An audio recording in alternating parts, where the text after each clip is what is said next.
Transcription number 150, speed 100 words per minute, start.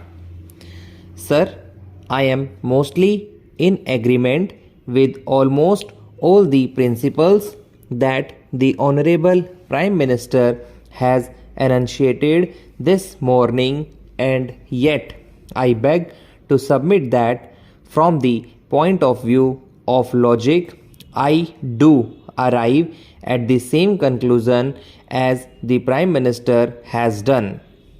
I may say at the outset that the continued association of my country with the Commonwealth is not justified. The Honorable Prime Minister said that it is very easy to destroy a thing, but it is very difficult to build. I agree that the work of an artist who creates something is difficult and it takes a long time to build a thing, but it is much easier to destroy it. This world of ours is not being created now. It is not something new which is being just brought out. It is in existence with all its faults and good points, and like an artist who is not creating a new thing but who is taking the buildings as they exist and then harmonizing them by trying to join them together, and that task it sometimes becomes necessary to alter certain things here and there, and sometimes even to destroy a small portion. Similarly, in the small world of ours, when in the interest of a greater harmony to build a world with possibly a world government with freedom for all and with chances of development to every nation to the fullest extent, it is possible that some of the old associations may have to be severed. The British Commonwealth started as a British Empire. It had a purpose in this world. Whether it was a colonial purpose or some other purpose, it came into existence with a certain set purpose. And then, as the world went on changing, the British Empire also went on changing. Then it was the British Commonwealth, and lastly that word British was dropped. The Honorable Prime Minister said that the United States of America has a closer relationship with the Commonwealth than even India. I support the Honorable Prime Minister's statement, and that is just the reason and just the argument in my favor. If the United States, without being in the Commonwealth, can have as great an association with it or even greater association with it than we have, then, sir, our country, India, remaining outside the Commonwealth, can also continue the same association. Sir, the Honorable Prime Minister was vehemently against the Sito and Baghdad Pact and all those things that he thought were against the spirit of the United Nations. He said that the nations can have regional associations. Sir, you will realize that the Commonwealth is not a region. Australia, India, Canada, and the United Kingdom are so far apart geographically from one another that nobody in his imagination can consider them to be a compact area where there may be some sort of an understanding or cooperation. we are aiming at peace, and for the attainment of that peace, we have a world organization, the United Nations.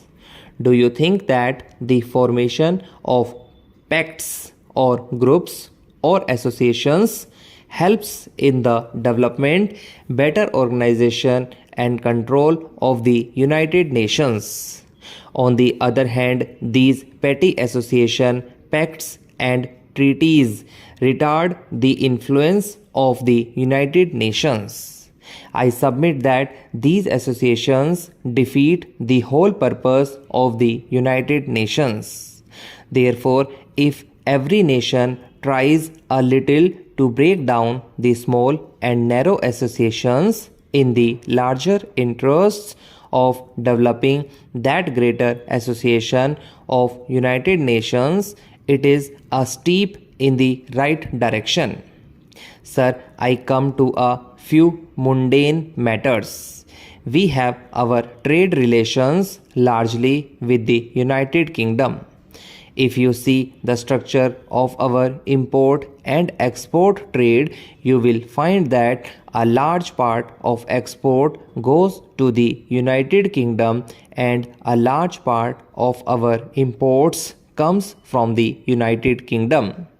We are giving some sort of a preferential duty.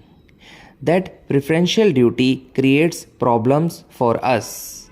Commercially, we find that the cost of production in the United Kingdom has gone up much higher than in any other country. If it is a question of import of machinery, we find that other nations are able to offer us better terms.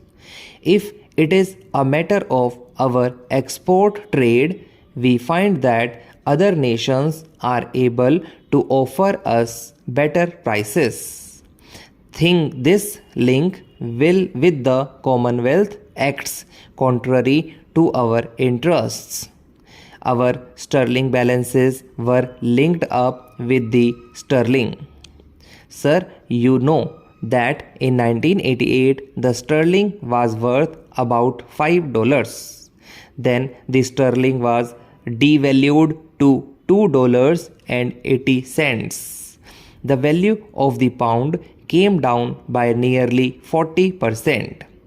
We had to devalue our currency because we had linked it up with the sterling currency. If it had not been linked up with the sterling, it would have had to be appreciated by 40%. Thus, perforce, we had to rearrange our entire fiscal policy in this way. Now, the right of medical treatment in respect of the dependents is denied, and I do not know the reason for it. I do not understand the difference between matriculation and non-matriculation qualification in the case of the running staff. They do the same work, but why should there be difference in the pay? A driver who has passed matriculation gets rupees 20 more. Last year, when I raised this question, the railway minister said that knowledge of Hindi or other vernacular is to be encouraged. In spite of that assurance, the matriculation qualification is still insisted upon, for which there is no justification given. With regard to the Payment of Wages Act, the Railway Board refuses to accept certain sections of the Act. Whenever a railway servant is suspended on reinstatement, he is given full pay for the period of suspension. In fact, that was the judgment of the Bombay High Court. Any curtailment of full pay during the period of suspension is ultra-virus and is against the Payment of Wages Act.